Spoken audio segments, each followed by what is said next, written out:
The Israelites find themselves at the same place they've been before. They stand on the bank of the Jordan River, looking over into the promise that God has given them. God declared it. He gave it to them. Now, all they have to do is cross over, show up, be obedient, and watch God win the day. You know, the last time they were here, they couldn't bring themselves to do it. The obstacles seemed too big. The enemy looked formidable. Their fear overcame their faith, and their strength melted into weakness.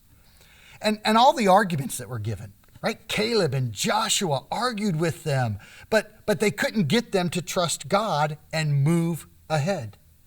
Now, they're here again, 40 years later. What are they going to do? Have you ever doubted a promise of God? Doubted it to the place that you just couldn't grasp it. You could not live into God's promise. I mean, you're watching others live into it. You're seeing the reward of living into that promise, right? You're seeing them experience joy and freedom and peace and trusting God, but you just couldn't do it. And here you are again and again and again and again at the same place, standing on the bank, looking over at the peace that God wants you to live in. But you have to cross over, you have to show up, you have to be obedient, you have to trust God to win the day. So what are you going to do? Well, the Israelites stand on the banks. Their faithful leader stands before them with one final challenge, one last charge before he fades away. Be strong and courageous, Moses says.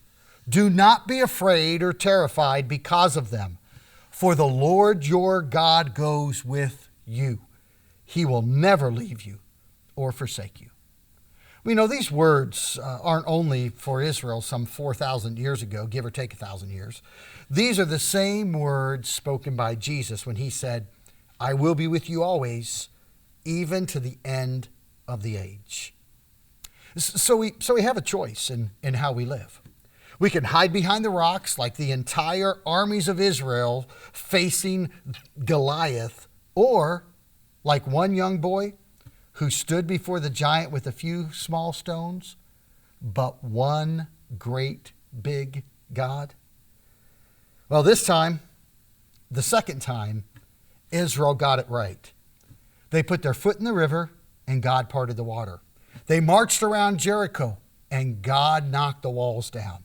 5 kings joined together against them in battle, and they did not shrink.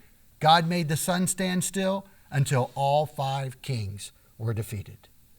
Hear the words of the Lord for you today. Be strong and courageous. Do not be afraid, for the Lord your God goes with you. He will never leave you nor forsake you.